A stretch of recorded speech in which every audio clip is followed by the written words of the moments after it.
Bonjour et bienvenue dans cette vidéo d'information dans laquelle je vais vous présenter les mécanismes de l'inflammation et de stress oxydatif. Je suis Marimina Könör-Pukaliste, nutritionniste formée en Finlande et spécialisée en épigénétique et la médecine fonctionnelle. Cette capsule vous apportera une compréhension des causes, des conséquences, des liens génétiques ainsi que des actions de correction possibles et des exemples pratiques des résultats d'analyse d'ADN. Cette vidéo est destinée aux praticiens de santé. Il sera suivi d'autres capsules vidéo thématiques pour former les praticiens à mieux comprendre l'épigénétique pour le bénéfice de leurs patients. Pour commencer cette présentation, j'aimerais proposer un regard un petit peu plus large de l'inflammation et le stress oxydatif et sortir de cette idée que ces deux processus ou mécanismes sont seulement néfastes et négatifs et liés à toutes les maladies chroniques et occidentales, mais plutôt regarder ces deux processus comme les mécanismes paradoxaux qui sont ni néfastes ni gentils, mais un petit peu les deux dans le même temps, mais nécessaires pour l'organisme. Commençons par le stress oxydatif. Donc, c'est qui ou quoi qui crée le stress oxydatif? C'est le pro-oxydant. Et le pro-oxydant le plus connu peut-être, c'est le ROS. C'est un acronyme anglais qui veut dire Reactive Oxygen Species, donc les espèces réactives à l'oxygène, qui sont les produits innés, secondaires mais nécessaires du métabolisme cellulaire. Ça peut être la détoxification phase 1 qui crée les pro-oxydants, ou bien les mitochondries, quand ils produisent l'énergie, ils créent et produisent aussi les pro-oxydants. On crée aussi les pro-oxydants comme une réponse aux infections ou à l'inflammation, aux médicaments, la pollution ou les métaux lourds, une mauvaise alimentation ou bien la cigarette. Ici à droite, vous voyez toutes les sources ou les facteurs endogènes et exogènes des pro-oxydants qui peuvent déclencher le stress oxydatif.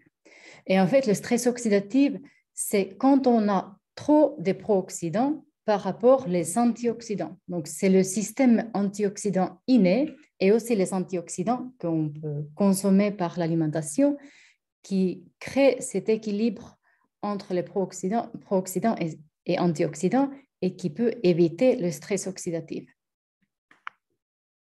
Donc, les pro-oxydants, il y a les pro-oxydants innés comme l'oxyde nitrique et l'acide urique qui sont aussi quelque part les antioxydants. C'est vraiment les molécules paradoxales qui sont très importantes car ils gèrent la réaction immunitaire et la production des cytokines et les autres modulateurs de l'inflammation. Donc, ils sont vraiment primordiaux pour l'équilibre.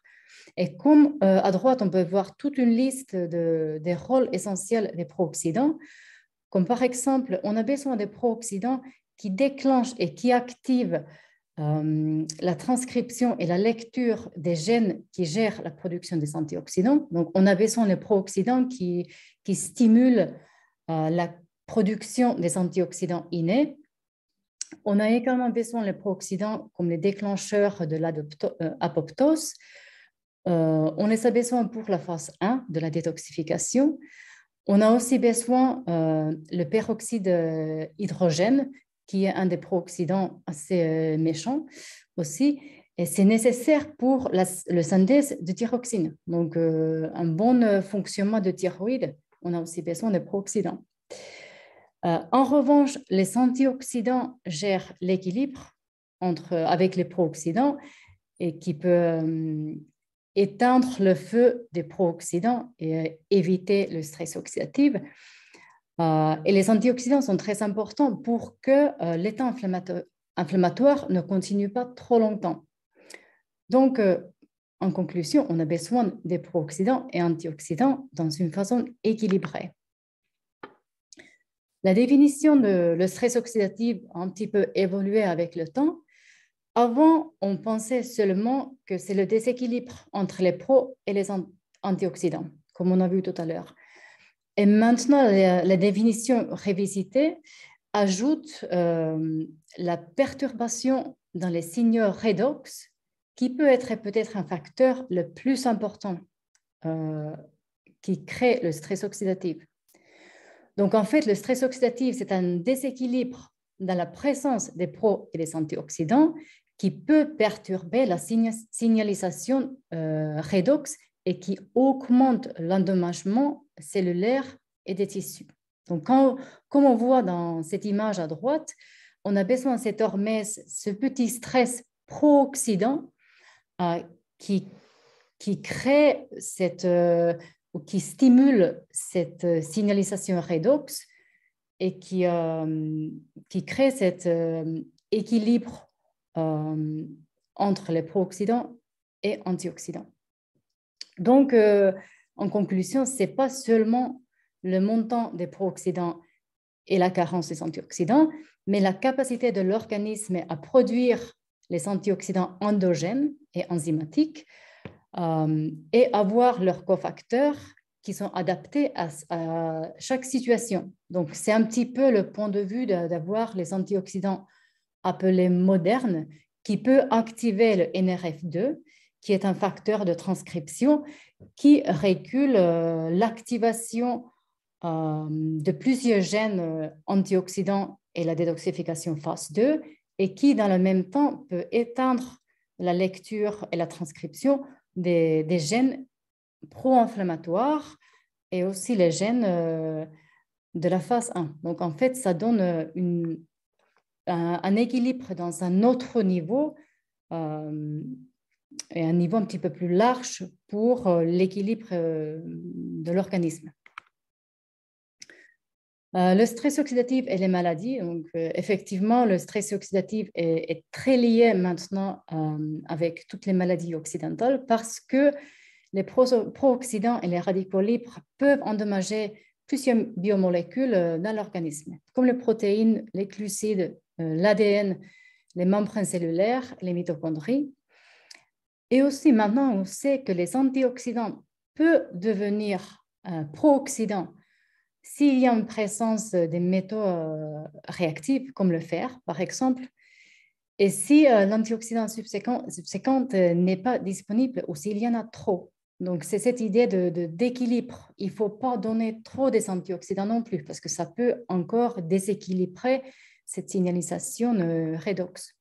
Et c'est cette idée d'avoir les antioxydants modernes et pas tellement traditionnels. Les antioxydants modernes sont les antioxydants un petit peu multifactoriels qui peuvent activer les facteurs de transcription comme le NRF2 qui sont un petit peu comme les interrupteurs généraux qui peuvent activer et éteindre les gènes qui gèrent tout le processus de l'inflammation et la guérison. Et le stress oxydatif maintenant, et surtout le déséquilibre dans le système redox, est considéré comme le déclencheur de toutes les maladies occidentales. Et là, à droite, on voit toutes les maladies qui sont liées à cet état ou ce déséquilibre d'avoir trop de pro-oxydants, trop de radicaux libres qui créent ce déséquilibre dans le système redox. Et l'inflammation, en revanche, c'est une réponse immunitaire défensive contre quelque chose qui est considéré étranger ou possiblement néfaste pour l'organisme. Et c'est essentiel parce que c'est lié à la réparation des blessures, l'élimination des pathogènes. L'inflammation a aussi un effet protectif de la douleur et la mobilité qui est réduit. Et l'inflammation est déclencheur de la réponse adaptée à chaque situation. Donc, on a besoin de l'inflammation pour que notre réponse immunitaire puisse être mieux adaptée à chaque situation inflammatoire.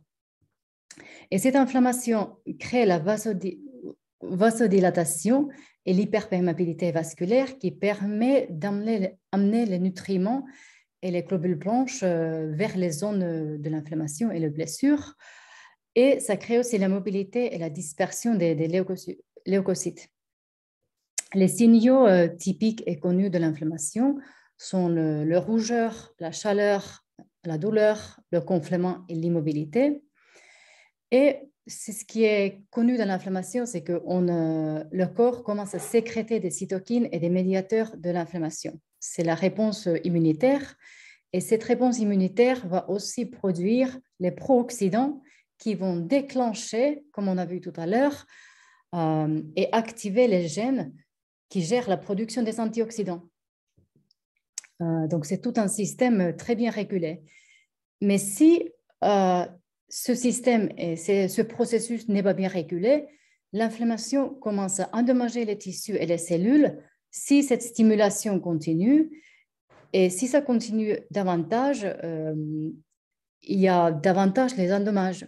Donc, en fait, il y a une insuffisance dans la régularisation de l'inflammation qui, petit à petit, peut créer, c'est ce qu'on appelle l'inflammation chronique ou l'inflammation silencieuse, où le processus d'inflammation devient plutôt néfaste. Il n'y a plus cet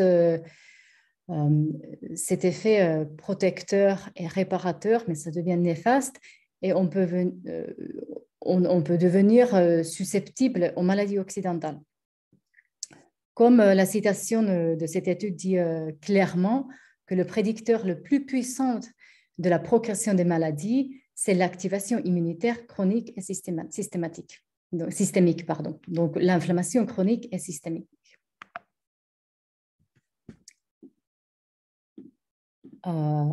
Voilà juste un schéma pour vous bien séparer les deux sortes de l'inflammation. Donc, il y a bien l'inflammation aiguë qui est l'inflammation instantanée. Ça peut être une blessure, un trauma, une infection ou une bactérie ou une infection virale ou bactérielle. Et l'inflammation chronique qui est ce processus déséquilibré et pas bien régulé qui peut nous rendre susceptibles à toutes les maladies occidentales, comme vous pouvez le voir dans cette liste. Voici encore une liste de l'inflammation chronique et les maladies. Vous voyez bien à peu près la même liste qu'on a vue avec le stress oxydatif. Et là, dans ce slide et ce schéma, vous voyez bien l'interdépendance de l'inflammation et le stress oxydatif. Donc, ces deux processus sont tellement liés, on ne peut pas dire ce qui vient d'abord, parce qu'ils sont toujours ou très souvent déclenchés par un à l'autre. Et ils sont paradoxalement liés et ils coexistent dans le même temps. Donc, quand on regarde côté l'inflammation, la production des radicaux libres sont très importants pour le développement des maladies inflammatoires, mais ils sont aussi très importants pour ces processus inflammatoires et la réponse immunitaire. Car au moment de l'inflammation des cellules inflammatoires, ils sécrètent les radicaux libres et les cytokines qui sont les médiateurs de l'inflammation et qui peuvent causer l'endommagement cellulaire et le stress oxydatif. Mais il aussi déclenche cette activation des gènes qui gèrent la production des antioxydants. Mais ces molécules, ces cytokines et les médiateurs de l'inflammation activent aussi les facteurs de transcription. Le plus souvent, c'est NF-κB, qui active les gènes pro-inflammatoires. Et cela crée un déséquilibre dans la sécrétion des cytokines. Donc, en fait, c'est très important. On a besoin les gènes pro-inflammatoires qui s'activent, qui créent les cytokines pro-inflammatoires pour guérir les blessures ou réparer les tissus endommagés. Mais si ce processus n'est pas bien régulé et l'activation de ces gènes pro-inflammatoires est prolongée, ça peut déclencher, c'est ce qu'on appelle l'inflammation chronique. Il y a également les macrophages qui jouent un rôle très important entre l'immunité innée et adaptée et qui sécrètent les radicaux libres pour éliminer les pathogènes, ce qui est très important, et aussi activer cette production des antioxydants. Et quand on voit le côté pro-oxydant et le stress oxydatif, les pro-oxydants aussi activent de leur côté l'expression de gènes pro-inflammatoires et dans la même façon, ils activent cette NF-kappa-B qui, en revanche, peut activer les gènes pro-inflammatoires. Également, les mitochondries endommagées activent les inflammasomes qui activent l'expression du gène ILMB2, mais aussi les autres gènes pro-inflammatoires. Et l'ADN endommagé par les pro-oxydants en excès stimule l'expression de gènes pro-inflammatoires. Donc, il y a plusieurs voies métaboliques qui stimulent cette activation des gènes pro-inflammatoires qui est nécessaire pour une inflammation aiguë. Mais si cette activation des gènes pro-inflammatoires n'est pas arrêtée à un moment comme il faudrait, ça peut déclencher cette inflammation chronique. Encore un schéma qui explique un petit peu l'interdépendance du stress oxydatif et l'inflammation. Ça peut être le stress oxydatif tout d'abord qui active le NF-kappa-B, qui active les gènes pro-inflammatoires et qui active la sécrétion et production des cytokines pro-inflammatoires et les médiateurs de l'inflammation et qui crée l'inflammation. Ou, en revanche, ça peut être une inflammation qui commence la sécrétion des cytokines, qui active NF-kappa-B et qui augmente le statut des pro-oxydants et qui crée le stress oxydatif. Inflammaging, c'est un mot assez nouveau qui vient de pays anglo-saxons et qui explique, en fait, c'est un terme qui définit par une expression excessive et continuelle des gènes de l'inflammation, en fait, les gènes qui gèrent les réactions immunitaires et des gènes qui gèrent le métabolisme des lipides et sucres. Donc, on parle de l'inflammation et comment c'est lié avec le vieillissement prématuré. Et il y a toujours l'inflammation dans le cœur et surtout ce facteur de transcription NF-kappa-B qu'on voit au milieu là qui stimule cette activation des gènes pro-inflammatoires et souvent aussi ça crée un déséquilibre dans le métabolisme des lipides et sucres qui peut encore activer les gènes pro-inflammatoires et qui peut créer cette inflammation chronique qui nous fait vieillir prématurément à cause de ce processus, cette activation de NF-kappa-B. Donc, en fait, il y a une citation d'une étude assez neuve qui dit justement que NF-kappa-B semble être coupable de l'inflammaging car ce système régule la réponse immunitaire intracellulaire gérée par les gènes inflammatoires connus dans le vieillissement et dans toutes les maladies liées au vieillissement. Donc, voilà les gènes clés de l'inflammation. Il y en a beaucoup, beaucoup plus, mais là, les 4 sont peut-être les plus connus et les plus étudiés par les scientifiques épigénétiques. Donc, il y a interleukin 6 et son récepteur, donc le récepteur de interleukin 6, qui peut nous rendre plus sensibles face à l'inflammation chronique et silencieuse. Et surtout, interleukin 6 interagit avec le métabolisme des lipides et sucres. Il y a TNF-alpha, donc tumeur necrosis facteur alpha, qui gère surtout la réaction immunitaire par l'axe TH2 et aussi qui interagit avec le métabolisme des lipides et sucres. Encore, il y a C-réactive protéine, CRP, qui gère la réaction immunitaire. Là, on connaît 2 polymorphismes qui sont très connus et il y en a un qui peut être néfaste, qui peut augmenter la sécrétion de ces réactives protéines prolongées, et l'autre qui peut être protecteur, qui ralentit la sécrétion de CRP.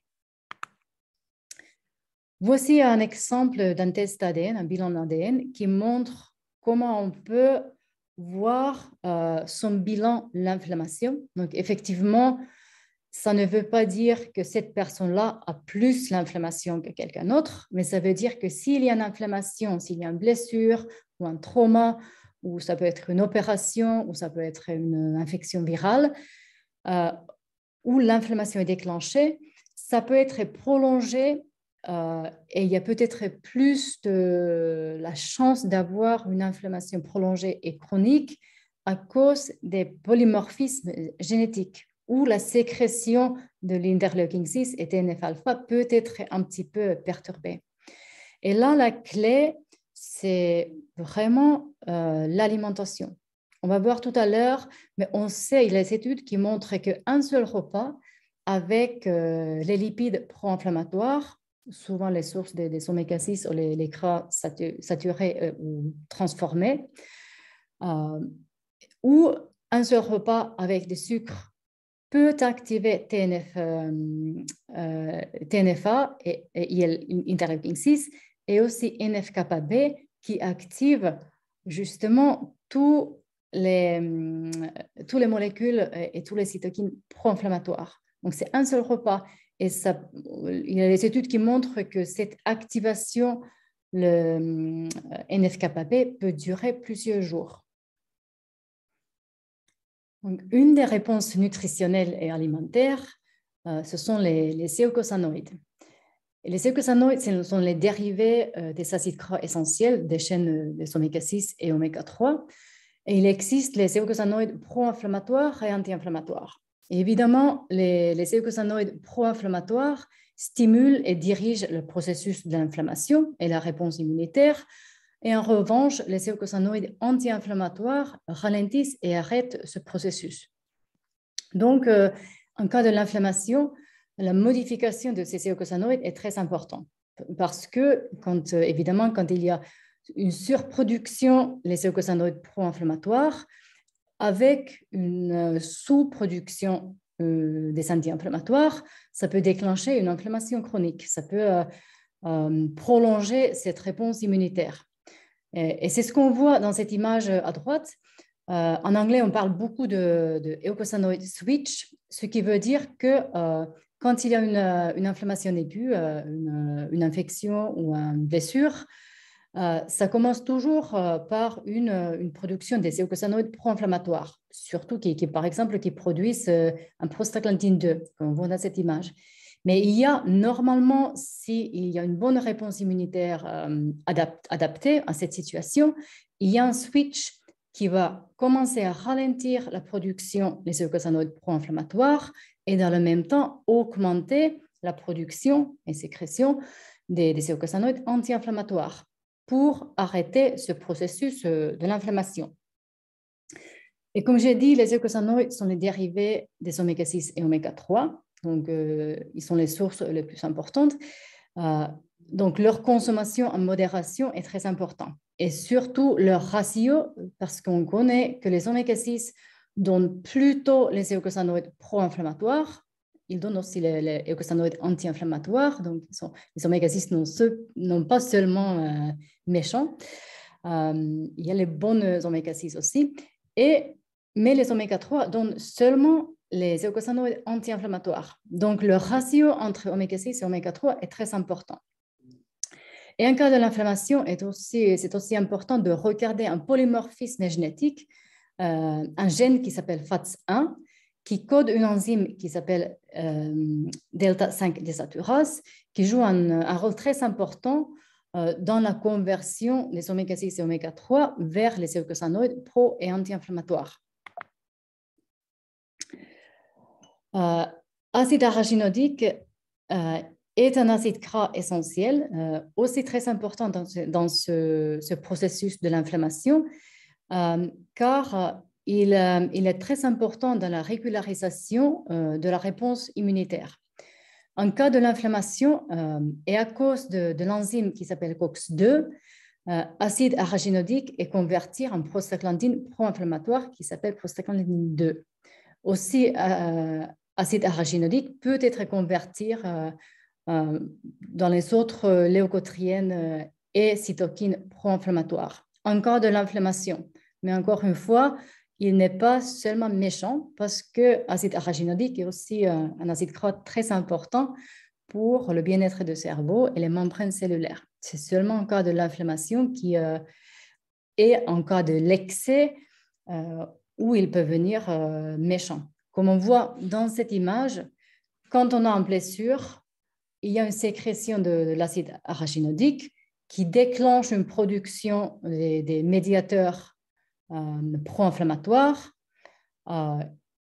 qui est aussi nécessaire pour déclencher la sécrétion ou activer les gènes qui peuvent gérer la production des antioxydants, parce qu'il y a aussi des productions des radicaux libres et la création de stress oxydatif qui est créée à cause de cette réaction inflammatoire. Donc, évidemment, en cas de l'inflammation, la régularisation d'acide arachidonique est très importante et aussi, évidemment, les taux très élevés peuvent prolonger le processus de l'inflammatoire et aussi être en cause d'avoir une inflammation plutôt chronique et ça peut aussi augmenter le taux de stress oxydatif. Surtout s'il y a les faiblesses génétiques. Et là, la faiblesse ou le polymorphisme génétique le plus intéressant, c'est FATS1, donc, qui code une enzyme qui s'appelle delta 5 désaturase, qu'on voit dans cette image ici, qui est très important dans la conversion, les deux oméga 3 et oméga 6, donc les deux acides gras essentiels très importants. Donc, delta 5 désaturase joue un rôle très important. Et on sait qu'il peut être réactivé s'il y a peu des oméga 3 dans l'organisme. Donc, en fait, une consommation peu, ou comment on peut dire, une consommation pas très généreuse des oméga 3 peut activer le FATS1 qui va activer la conversion de DGLA, donc acide dihomocamalinolénique, vers acide arachidonique. Et s'il y a l'inflammation, ça peut créer les molécules et les médiateurs d'inflammation qui sont les pro-inflammatoires. Également, on sait que s'il y a un polymorphisme dans le FATS1, il y a plutôt une tendance ou une préférence de convertir les DGLA vers acide arachidonique que convertir les oméga 3 vers EPA et DHA. Donc, en fait, ce polymorphisme peut donner un ratio plutôt défavorable entre oméga 6 et oméga 3 et un terrain plutôt ou possiblement plus sensible à l'inflammation. Ça ne va pas augmenter l'inflammation tout seul, mais ça peut nous rendre un petit peu plus sensibles à l'inflammation et surtout à l'inflammation chronique. Voici, vous voyez un exemple de FATS1, donc un polymorphisme, dans ce cas, c'est juste hétérozygote, mais il peut être aussi homozygote, ce qui veut dire que il faudrait plutôt éviter les sources des oméga 6 en excès et surtout, évidemment, les crèmes modifiées comme les pâtisseries, charcuteries et vérifier la composition de toutes des pâtes culinaires, de houmous, de tapenade, des pestos, tout ça, qui sont souvent,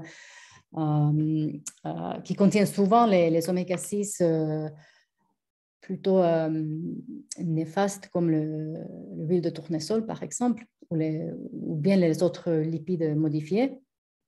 Et dans le même temps, augmenter la consommation des sources des oméga 3. Et s'il y a l'inflammation ou s'il y a une blessure ou s'il y a déjà un état de l'inflammation chronique, il faudrait vérifier le ratio entre les oméga 6 et oméga 3. Et si c'est défavorable, il y a une forte recommandation d'utiliser des compléments alimentaires qui contiennent les EPA et DHA déjà. Donc, les compléments alimentaires des oméga 3 qui contiennent déjà les métabolites, les oméga 3, les dérivés, parce que cette conversion peut être un petit peu ralentie, un petit peu affaiblie. Et évidemment, opter pour un régime anti-inflammatoire, parce que ce n'est pas seulement les lipides et les gras, mais avoir beaucoup de couleurs, beaucoup des antioxydants alimentaires, beaucoup des aliments qu'on connaît qui ont cet effet anti-inflammatoire, comme curcuma, resveratrol, thé vert, gingembre, et adopter aussi une hygiène de vie saine. Il ne faut pas oublier l'impact du sommeil et du stress comme un déclencheur ou peut-être plutôt un effet qui peut prolonger l'inflammation et qui rendrait l'inflammation plutôt silencieuse et chronique. Un petit remarque par rapport à la peroxydation des lipides. Donc, les lipides dans des membranes cellulaires sont très susceptibles à l'oxydation qui peut les endommager, et surtout s'il y a les radicaux libres. Donc, s'il y a le stress oxydatif. Et souvent, quand il y a l'inflammation présente, il y a aussi le stress oxydatif. Et là, si on utilise beaucoup... donc là, évidemment, toutes les membranes et les tissus lipidiques dans l'organisme sont sensibles d'être sous la peroxydation des lipides, qui peut produire plusieurs métabolites toxiques. Il y a ces métabolites qui sont un impact systémique et ils peuvent endommager les membranes cellulaires, les protéines et l'ADN, pardon, les fameux produits ALE et AGE, et ils peuvent endommager les mitochondries. Et là, il faut aussi être un petit peu vigilant avec les recommandations et la consommation des oméga 3 et toutes les acides gras à chaîne longue qui sont aussi assez sensibles à cette peroxydation. Donc moi, j'aime bien recommander ou vérifier que si on utilise beaucoup des oméga 6 et surtout les oméga 3, et si on donne un complément alimentaire qui contient des oméga 3 et EPA et DHA, on vérifie aussi qu'il y a un support d'antioxydants alimentaires et qu'on soutienne aussi si jamais il y a les polymorphismes dans les gènes qui peuvent produire les antioxydants endogènes. Donc, encore une vue un petit peu globale, the big picture est nécessaire pour qu'on n'arrive pas à faire plus mal, même si on essaie de faire du bien. L'importance de la vitamine D, je pense que ça c'est clair. La vitamine D, en effet, anti-inflammatoire et antioxydant très très fort, et elle peut protéger des molécules et des membranes cellulaires de cette peroxydation lipidique. Et là, s'il y a un cas de l'inflammation et le stress oxydatif, si on connaît le génétique d'une personne, il faudrait toujours vérifier aussi le récepteur de la vitamine D, parce que si jamais il y a les polymorphismes là, ça peut limiter l'utilisation de la vitamine et son activation au niveau cellulaire. Donc, ça peut nécessiter les dosages plus élevés ou plus fréquents pour atteindre le taux de la vitamine D souhaité dans un bilan sanguin et avoir cet effet protecteur de la vitamine D. Pour finir cette présentation, on va parler un petit peu des antioxydants, qui sont quand même les molécules très importantes et intéressantes qui gèrent le processus de stress oxydatif et qui peut déclencher l'inflammation. Donc, les antioxydants sont les substances qui peuvent neutraliser les radicaux libres et leur action et tous les endommages qu'ils peuvent faire au niveau cellulaire. On appelle une classification des antioxydants qui est assez claire et assez connue. Donc, il y a tout d'abord, il y a les antioxydants endogènes et exogènes. Donc, endogènes sont les antioxydants qui sont produits par le corps lui-même et exogènes sont les antioxydants alimentaires. Et même si les deux sont très importants, les antioxydants exogènes, donc donnés ou consommés par l'alimentation, ne peuvent jamais remplacer les antioxydants endogènes, même s'ils sont très importants. D'ailleurs, il y a les antioxydants enzymatiques et non enzymatiques. Les antioxydants enzymatiques sont les antioxydants codés par les gènes. Et il y en a superoxydismutase, catalase, glutathione peroxydase et glutathione réductase. On les voit dans la classification dans l'image ici. Et c'est les antioxydants qu'on va regarder un petit peu plus près. Après, il y a les antioxydants non enzymatiques, comme les vitamines C et E, très connus, CoQ10, les caroténoïdes, flavonoïdes, polyphénols, acide alpha-lipoïque, qu'on voit ici. Et tout ça, tous ces antioxydants-là, ils sont très importants. Il ne faut pas penser qu'un seul. Et on voit même l'acide urique. Comme on a parlé tout à l'heure, ce n'est pas seulement une substance qui est méchante, c'est aussi très important et considéré comme un antioxydant. Après, les antioxydants sont les actions distinctes. Tout d'abord, c'est la prévention. C'est l'empêcher la création des radicaux libres. Donc, ça, c'est plutôt le travail des antioxydants enzymatiques, comme superoxydismutase ou catalase. Et là, on parle de cet équilibre entre pro- et antioxydants, et on parle aussi un petit peu de système redox. Deuxième action, c'est l'intervention. Donc, c'est la neutralisation, l'accumulation des radicaux libres. Et ça, c'est l'action typique des antioxydants, comme on a connu depuis longtemps. Et la troisième action, c'est la réparation. Donc, en fait, c'est la restauration des molécules endommagées par le stress oxydatif et aussi par l'inflammation.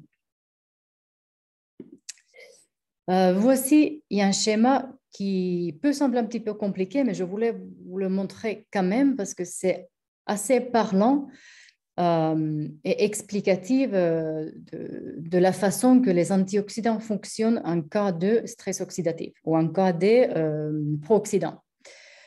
Donc là, on parle surtout des ROS, donc les espèces réactives de l'oxygène.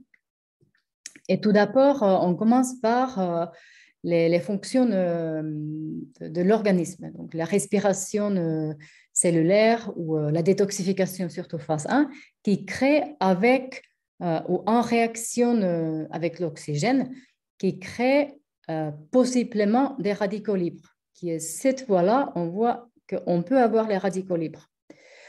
Après, il y a l'autre molécule intéressante dont on a parlé tout à l'heure, l'oxyde nitrique, qui est aussi un pro-oxydant, mais qui est très important parce qu'il permet la dilatation des vaisseaux et qui permet de transport de l'énergie et l'oxygène vers les extrémités et vers les cellules. On connaît que c'est très, très important au niveau cellulaire et on sait que maintenant que l'oxyde nitrique est très lié à toutes les maladies dégénératives comme la maladie Alzheimer. Donc l'oxyde nitrique, la production de l'oxyde nitrique qui est défectueuse. Donc c'est une molécule très importante. Mais s'il n'y a pas les antioxydants endogènes qui peuvent rattraper la surproduction de l'oxyde nitrique, on peut stimuler la peroxydation des lipides.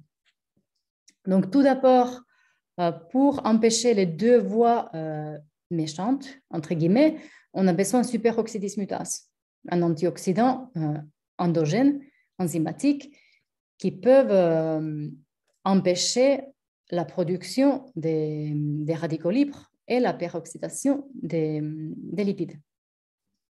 Et il peut convertir les pro-oxydants possibles vers le peroxyde hydrogène, qui est aussi un pro-oxydant qui peut être très, très méchant, mais comme on a vu tout à l'heure, il est aussi très important, par exemple, pour le bien-être de thyroïde et l'activation et la synthèse des hormones thyroïdiennes. Mais on ne peut pas avoir trop, parce que si on a trop du peroxyde d'hydrogène, on peut encore avoir les radicaux libres. Donc là, il y a deux options. Soit il y a catalase qui peut éliminer le peroxyde d'hydrogène par catalase et on peut avoir l'oxygène et de l'eau. Ou bien grâce à la glutathion et grâce à une enzyme qui s'appelle glutathion peroxydase qui utilise glutathion pour la conversion de peroxyde d'hydrogène vers l'eau. Donc là, on voit qu'il y a les trois antioxydants endogènes enzymatiques qui sont très importants dans cet équilibre entre pro et antioxydants et aussi dans c'est ce qu'on appelle redox, qui est le système redox qui est aussi là. Les gènes clés du stress oxydatif sont évidemment ENOS. Donc, ENOS, un gène qui régule une enzyme qui porte le même nom qui gère et régule la production de l'oxyde nitrique, pro-oxydant nécessaire pour la vasodilatation, comme on a vu tout à l'heure.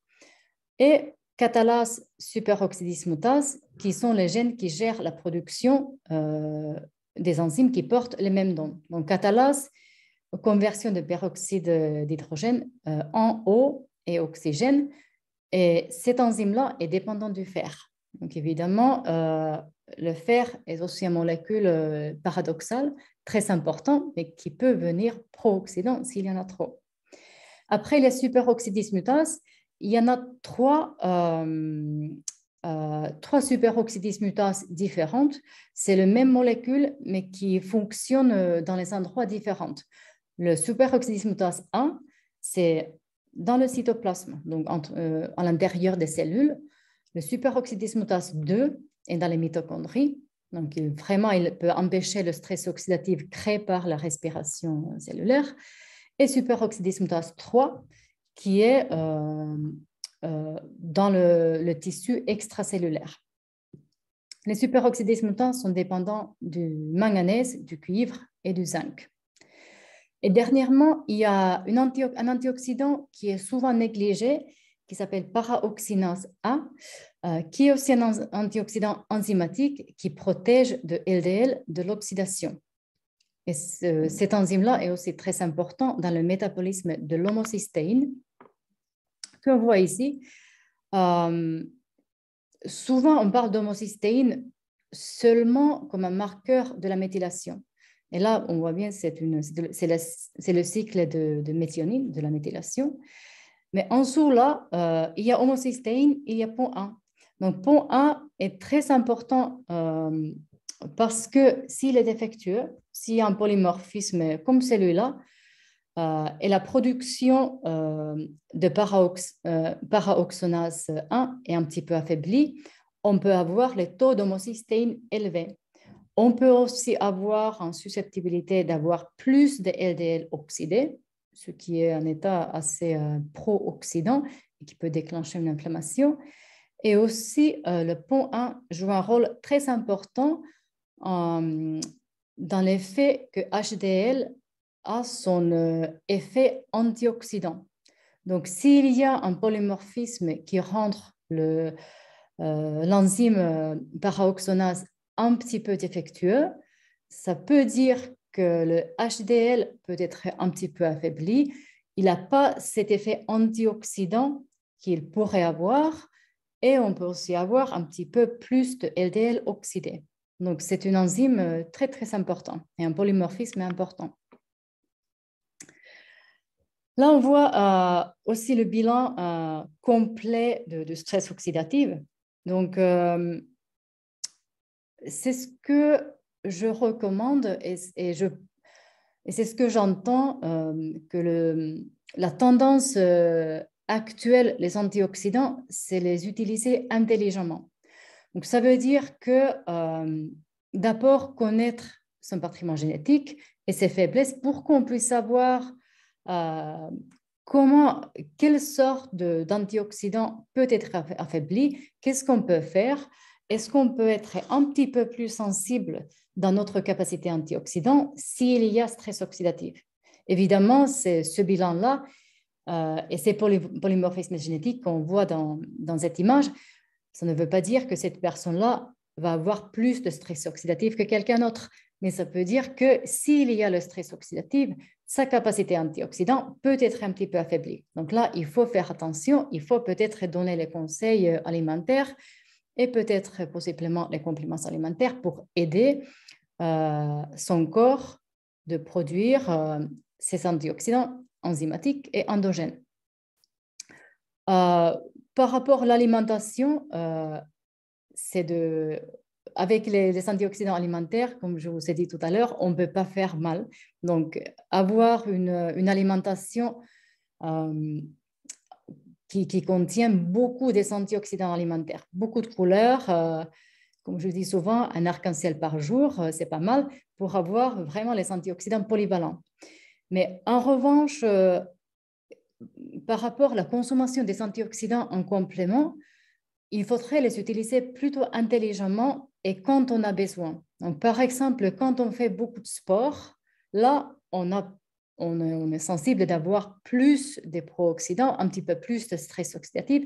Là, on peut donner un petit peu plus de antioxydants, mais pas forcément donner les antioxydants en quantité excès en prévention et au cas où, parce qu'ils peuvent devenir pro-oxydants et on ne peut pas forcément gérer tous ces cascades des antioxydants et ces processus des cytokines et des médiateurs de l'inflammation qu'on a vu tout à l'heure. Et c'est ce qu'on connaît, c'est un arc-en-ciel par jour, comme je vous ai dit, et le ratio des oméga 6 et oméga 3, très important, et on devrait avoir, le marqueur, c'est souvent 8%, 8% plus des oméga 3 que les oméga 6, et un régime anti-inflammatoire.